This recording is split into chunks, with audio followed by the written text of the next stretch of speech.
நிறைய பேருக்கு ரொம்ப பிடிச்ச ஃபேவரட் லிஸ்ட்டில் இருக்கிற இந்த சுவியம் தாங்க இன்றைக்கி நம்ம செய்ய போகிறோம். உள்ளக்க நிறைய ஸ்டஃபிங் வச்சு மேலே லேசான லேயரோடு இருக்கிற இது வந்துட்டு நிறைய பேருக்கு ரொம்ப பிடிக்கும். இப்போ வாங்க எப்படி செய்யணும் பார்த்துருவோமா?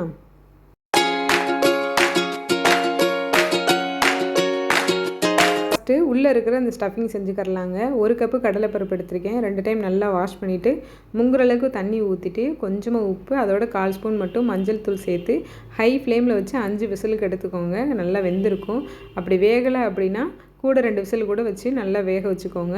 பருப்பு வந்து நம்மளுக்கு வந்து குலைவாக வெந்திருக்கணும். தண்ணி பத்தலை அப்படின்னா கொஞ்சம் எக்ஸ்ட்ரா ஊற்றிக்கோங்க. தண்ணி அதிகமாக இருந்தாலும் பிரச்சனை இல்லை. தண்ணி இல்லாமல் இருந்துச்சுன்னா கீழே அடி பிடிக்க ஆரம்பிச்சிடும். அதனால் தண்ணி கொஞ்சம் எக்ஸ்ட்ராவே ஊற்றிக்கோங்க.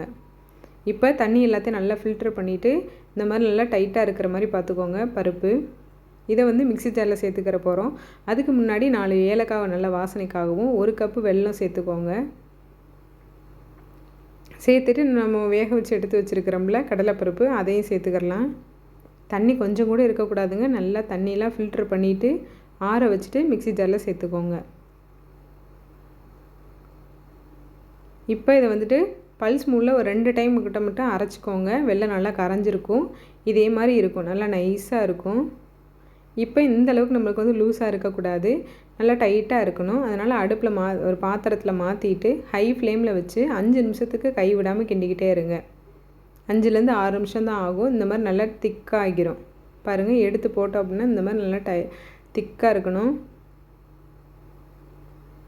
இப்போ இதை வந்து நல்லா ஆற வச்சுட்டு உருண்டை பிடிச்சிங்க அப்படின்னா கையில் ஒட்டாமல் இருக்கணுங்க. அப்போ தான் நான் கரெக்டான அளவில் இருக்குது அப்படின்னு அர்த்தம். பாருங்கள், கையில் ஒட்டாமல் இருக்கணும்.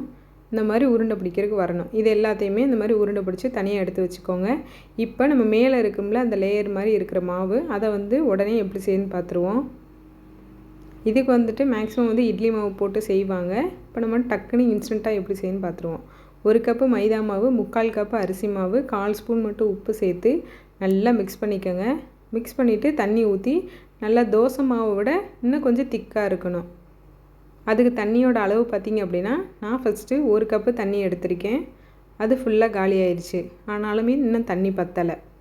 அப்போ இன்னொரு கப்பு தண்ணி எடுத்து இன்னும் கொஞ்சம் நேரம் நல்லா மிக்ஸ் பண்ணிக்கிறேன். கட்டிகள் கொஞ்சம் கூட இருக்கக்கூடாதுங்க. எனக்கு 2 கப்பு தண்ணி கரெக்டாக இருந்துச்சு.